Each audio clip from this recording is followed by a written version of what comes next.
What is up, y'all? Schroeder here, back with another video. And today I'm going to be talking about, I've gone over everything that I carry with me. Today I'm going to be showing how I carry it. So we're going to be starting out from basically just what I got, what I usually set up. This is what my camp usually looks like. Nothing fancy if you're ever wondering, seeing my videos and stuff, exactly like what my camp, how I set up. This is it. Set the bivvy out, put everything in it. I got my backpack actually tucked to like underneath my poncho. It's usually what I do. Just in case it does rain, I have some protection on it. But not really the point of the video. I'm going to be talking about how I pack. So, as always, just advice, and I want to make it more advice. I'll show how I do it, but this is just to give you some ideas. And I do want to talk about kind of what my thought process that goes into it, and kind of some guidelines for how you want to pack your bag whenever you are packing, however you want to do it. But the thing to remember is the ABCs of packing your bag, and that is accessible, balanced, and compact. So accessible, you don't want something that you are going to need multiple times through the day buried in the bottom of your bag. If you're just getting water, you don't want to have to completely, dig to the bottom of your bag just to, something that you're going to be doing 2, 3, 4 times a day. Other things, that you might need a little bit more rushed, bathroom stuff, that stuff, you definitely want it to be as close to the top of your bag and as accessible as possible. So accessible is very important in, how you're going to pack your bag. You want it to be balanced. So however you're going to do it, you never want to load a bunch of stuff on the right side, and because it's going to put like a lot of strain on your right shoulder. It's going to cause you some discomfort where your left shoulder is not going to have as much weight on it, and it's just going to take away from your hiking experience and make you a lot more uncomfortable. I've ran into this before with one of my bags. I was keeping both of my water bottles, 2 liters of water, and that weighs around 5 pounds. But I was keeping both of them in one side, and it was really weighing on my shoulder, and my right shoulder was hurting pretty bad. And I kind of took me a second, and I just thought my shoulder was going to hurt the whole hike. But then I switched one of the water bottles over to the other side, and then I wasn't nearly as uncomfortable while I was hiking.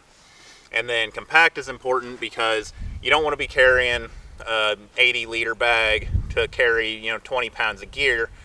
Just doesn't make any sense. And the smaller bag that you can use, the more weight that you can save, making your hike just a little bit easier by shedding some weight, because packs, your heavier packs do weigh quite a bit, where a smaller, lighter pack might only weigh 1.5 to 2 pounds. Some of your bigger ones, 4, 5 pounds. So that's a huge weight save that you can get just by being able to compress your stuff into a smaller area. So we'll just get into it. Go ahead and start packing my bag up as I usually would. So easiest way, I just always pull my rain gear off. And because it's something that I want to be able to get to fairly quickly, I just put it in the side pocket. So it will have some stuff on top of it because you won't exactly need it every day, but not very much. But just so it's easy to get to, it's there in case I need it, in case it does start raining. So then on top of that, this is less following the principles and more just convenience. I take my cooking stuff, and because you have a round side pocket, it's round, I just go ahead and put that right on top. So this is more follows the compact principle, where kind of putting in the main part of my bag, it makes things look a little wonky and it doesn't pack right, it doesn't really fit in well. So I found that this side pocket works great, fits in perfect there. I'll add in, let's get a little dirty, but I'll kind of throw my spoon in the same place.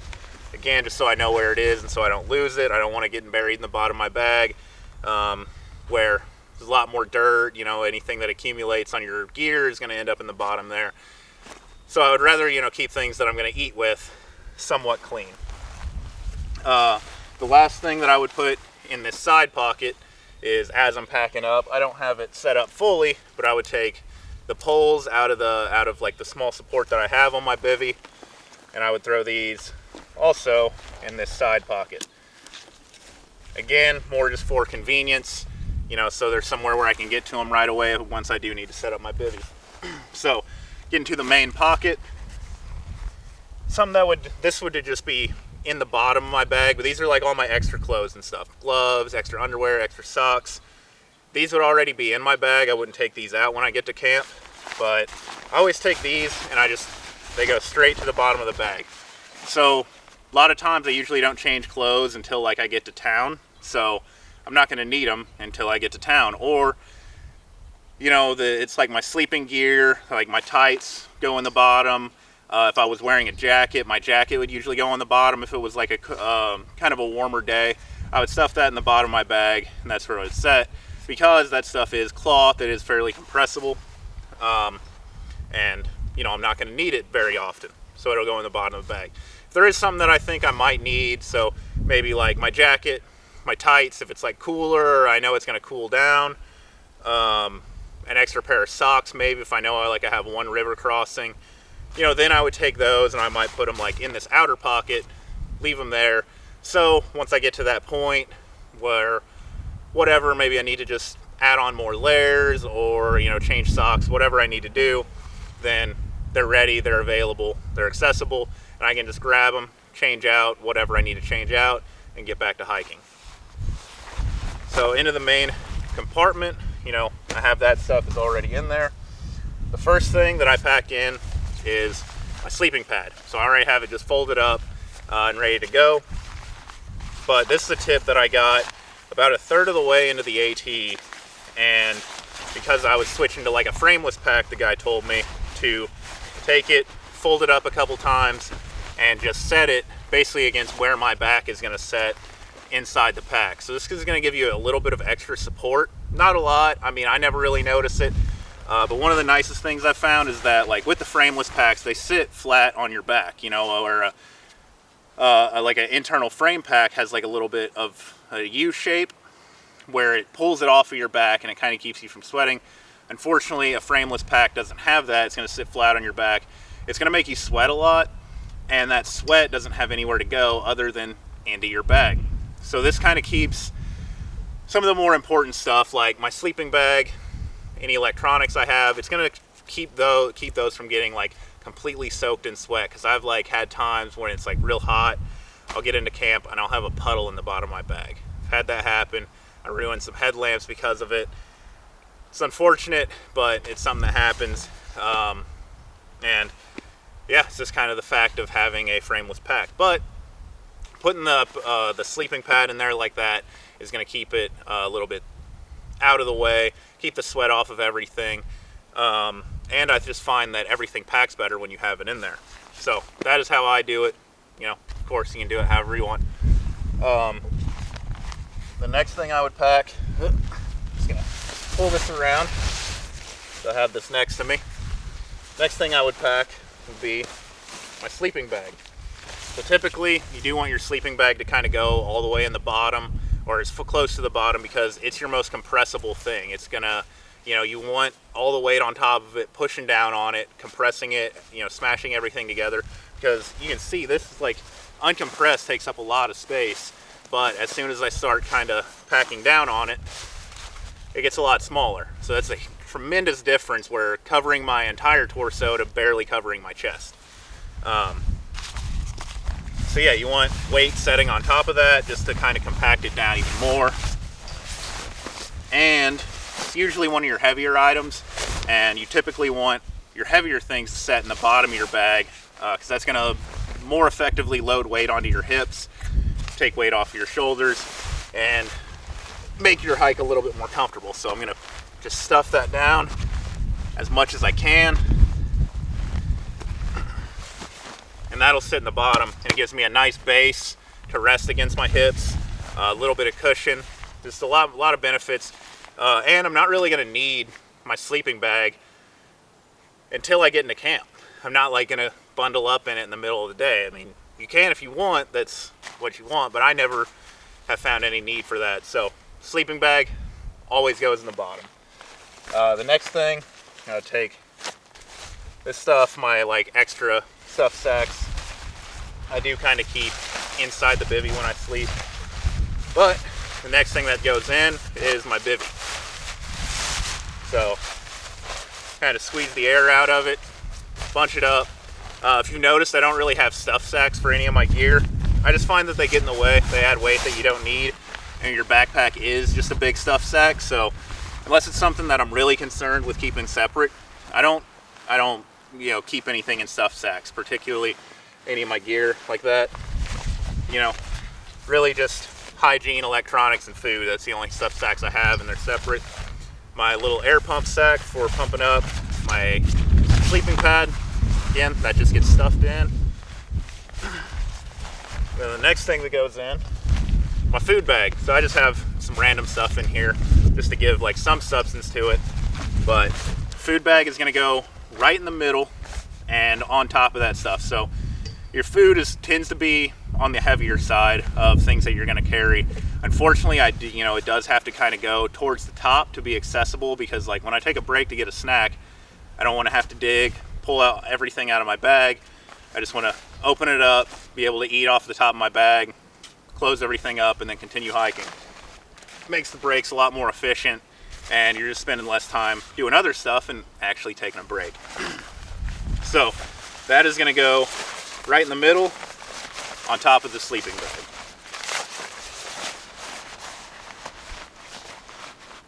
And again, it's going to push everything down, make everything really compact, really tight in there in your bag, and is kind of pushes the weight as low as it can. It's an unfortunate thing that it does have to sit high, but I would rather do that than have to unpack my whole bag 3 times during the day that I stop to like eat. I don't want to have to worry about digging through my whole bag and getting all that done. So it doesn't exactly spread all the way like across the bag, so it kind of has a little bit of wiggle room and can kind of flop around inside of my bag. So to keep that from happening, I take my other stuff sacks. So my hygiene bag, this gets stuffed on one side, then my electronics bag, and this gets stuffed on the other. So those 3 together are going to make this very well balanced. It's going to keep that food bag right in the middle where I want it to be. It's going to help balance the weight a little bit better, and just keep everything really balanced, keep everything tight and compact. And if I need it, the hygiene bag is typically where I keep my soap for washing my hands after I use the restroom, or that's really the only thing that I would need during the day. But it's something that's there, it's accessible, and I have it ready to go on the top of my bag so I can get to it if the need arises during the day. So that is also electronics. If I need to charge something during the day, it's right there on the top. I do have some stuff. Actually, I don't. Oh, here it is. So my trowel and headlamp, these I typically just put. My headlamp kind of floats around. Sometimes I'll put it in my electronics bag. Most of the time it just ends up in the outside. Your trowel, obvious reasons. You want it to be as accessible as possible, and it's typically dirty. So it's pretty easy to keep it on the outside of your bag or like in a pocket like this. But is somewhere I don't have to open my bag, nothing. I can just drop the pack, reach in, grab the trowel, go take care of business, and then I'm good to go. So the last couple items, my water bottle. Typically I'll carry 2 water bottles. I just didn't have a smart water bottle on me, but gets the point across. I'm gonna go in this other pocket on the outside because I'm gonna be drinking water quite a bit throughout the day, so it's always right there on my hip, and I can grab it and go whenever I need to. So the last things, go ahead and fold this up. This rolls down very simply. I've talked about this pack before, but I have this nice top flap that keeps everything covered, but it's also a nice place to store various things. So again, my sit pad, because it's dirty and I'm going to want it during my breaks. Let me back this up a little bit. And I'm going to want it during my breaks. It's going to go right here on top. And then my camp shoes, which I probably won't need during the day, but they are going to be dirty. I don't really want to stuff them in the bottom of my bag because of that. Will sit right here on top. I'll fold this over, And you can do this, a lot of your internal frame packs are going to have like a brain part on them, so everything can get stuffed underneath that. Then I just set these clips, tighten everything down, and the pack is ready to go. So I can just throw the pack on. Oh, before I throw the pack on, I almost forgot about this. I keep my water right here in the top. So I have a pocket on the top. Again, this could be like the equivalent to a brain. Another place to put it is inside of this pocket, but I personally like to keep it here because I can actually reach this while I'm hiking. So if I do need to stop for water, I don't even need to take my pack off. It saves me a little bit of time, but throw my pack on. Somebody asked me about like how the fanny pack works with the bag. So you can see I have the fanny pack on. Bounce the hips up. Clip it. And sets perfect with the fanny pack, doesn't get in the way. Then I can put on my chest straps. Grab my trekking poles. Not going to extend them, but if I was going to hike, I'd extend them.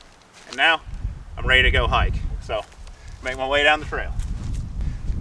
I hope you enjoyed this video, and you know, even more hopefully, even if you didn't enjoy it, I hope you at least got some type of information about it.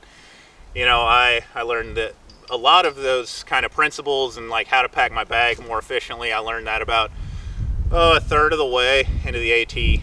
That was where I changed out a lot of gear, but I talked to a guy who's very knowledgeable about hiking and about how to pack your bag, and he gave me a lot of this same information, and it really made my hike a lot more comfortable for the rest of, well, I've been doing it for 4,500 miles or so, maybe a little bit more, maybe almost 5,000, and haven't changed anything from how he told me to pack and like the ideas that he gave me, and I've implemented into another pack and kind of have kept that same idea of how to pack my bag based on what he told me, you know, all that time ago. So it was very helpful. Really gave me a, you know, much better understanding of how to be more comfortable as you can while you're hiking. You know, you'll never be 100% comfortable, but that's hiking. That's why we do it. It's type 2 fun. But anyway, you know, if you did learn something or you liked the video, please do leave a like. You know, the normal YouTube thing. If you want to keep watching my videos, please subscribe. And if you have any video ideas, I'm more than welcome. You know, I try to read every comment. I do love when I see the comments there, and I try to, you know, implement them into my videos. I've tried to answer as many of the questions as possible. If it's not in a video, I'll try to answer it in the comment. Sometimes I'll even do both. But yeah, that is pretty much it for this video. I hope you all enjoyed, and you know, I hope everybody has an amazing day. So until next time.